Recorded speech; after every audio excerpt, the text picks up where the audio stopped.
Hello and welcome to part 2 of Thanks, I Hate It, where I'll take you on a journey of how I destroyed this perfectly good piece of artwork to create something that I thought was more a reflection of my own artistic expression and the journey on that.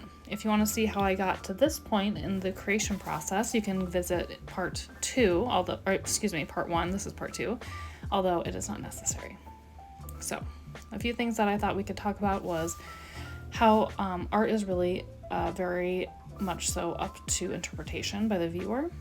It's very subjective, and I think a really important key to exploring your expressive or your unique expression as an artist is going to be through exploration of different techniques, different color palettes, different materials, and so on.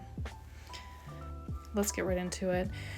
So some of the feedback I got was great from the last video. A lot of you loved the direction I am taking this piece, but there was at least one person going, meh, I liked it how it was before. You ruined it. No, they didn't really say I ruined it. But as an artist, it can be hard to hear when people don't like your work. I'm not too sensitive to people not liking my work. I mean, does it bother me? I think at some level it does, but on a cognitive level, I know and understand that it is subjective. It is up to interpretation by the eye of the beholder and the audience member, and that there's nothing I can do about it.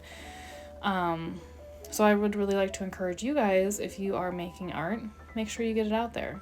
And also, something that I know, and sometimes it's hard to accept, but if you are making artwork and it's being really well received by a large group of people and is getting not well received by another, and it's starting this conversation of I love it, I don't love it, I love it, I don't love it, etc., that means you are making great art. You gotta have those people that don't like it to enjoy it. I kind of look at it like this, if you are an artist that does realism and you can recreate a photo, I have a feeling, and I could be wrong because I am not a realist artist, but I feel like that's more widely accepted because you are making a piece of artwork that looks like something. It looks like a photograph. Whereas anywhere else in the realm of the art world, art's very expressive and up to interpretation of whether it is good or bad. So correct me if I'm wrong, I could be wrong, but I do feel like in the way I create art, it's definitely up to interpretation of whether or not it is enjoyed or not enjoyed by someone. It's going to depend on your personal taste. It's going to depend on, who you are as a person. So I try not to let it get to me, but there's always going to be people that don't like my art, and that's okay. And same with yours, but it does not mean you should share your art any less.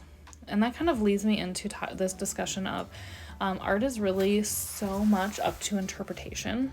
So I could create this beautiful artwork and I could have this whole story behind what it means and why I created it and, the meaning behind it and whatever. But at the end of the day, it doesn't matter. At art shows and stuff, or when I interact with people about my artwork, they will sometimes ask me oh, what does it mean? It's so cool, or they're really intrigued by the work of the eyes and whatever, and they want to know what it means, and I don't know. I shouldn't say I don't know, but it's I want that to be the story you make up. You tell me what does it mean?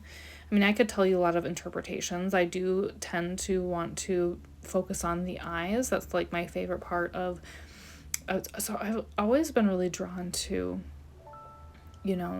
painting and drawing eyes. I don't know what it is about them. They're just really beautiful.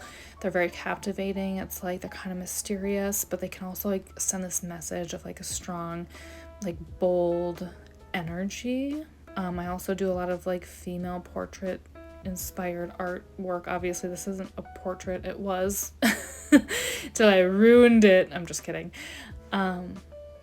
But yeah, like I want to know, like, what is the story you think behind it? So if you want to let me know what you find as your interpretation of this art piece, that would be amazing. Maybe I can go into detail of how I interpret it another time, but I kind of want to hear like what you guys have to say about it. I think a huge key, and this is the final part of this discussion, is exploration. The key to you being able to find yourself as an artist is exploring with different materials. It's exploring with different color palettes. It's exploring different subjects that you want to create. And just what does that mean? Like, what does it mean for you to create art? How do you individually express yourself? Because we're all a unique expression.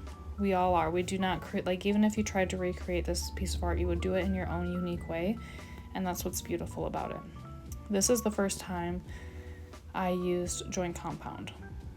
Is it going to be the best joint compound mixed media piece of artwork that I ever create? No, absolutely not. It might actually be the worst one I ever create. Is it a great piece of art? Yes.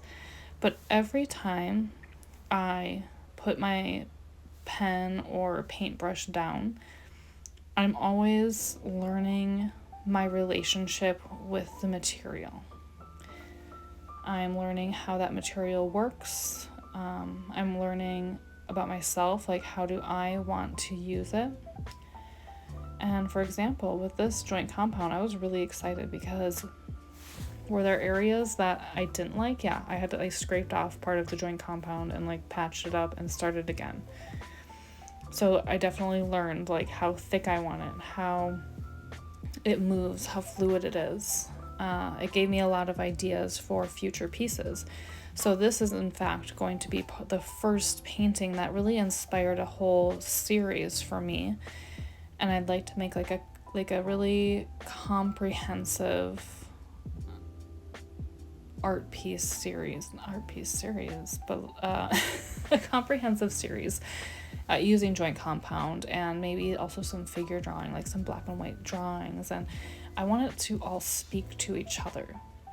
But I was really excited playing with this new material because it inspired more growth. It inspired my next set of paintings. And I think that's like the key to becoming a really great artist is you're always learning. And when you're done with your piece, you might like your art for 5 minutes and it's a great piece. It doesn't mean it's not a great piece. People are gonna like love it. People might not love it, whatever. But you're going to be so excited to start the next piece. And that's my goal. And if you can see in the background there, on to the right, that is going to be the next piece for next week. So I'm already getting started on, laying those foundational pieces for the joint compound. So if you are as excited as me about this piece, definitely follow and subscribe.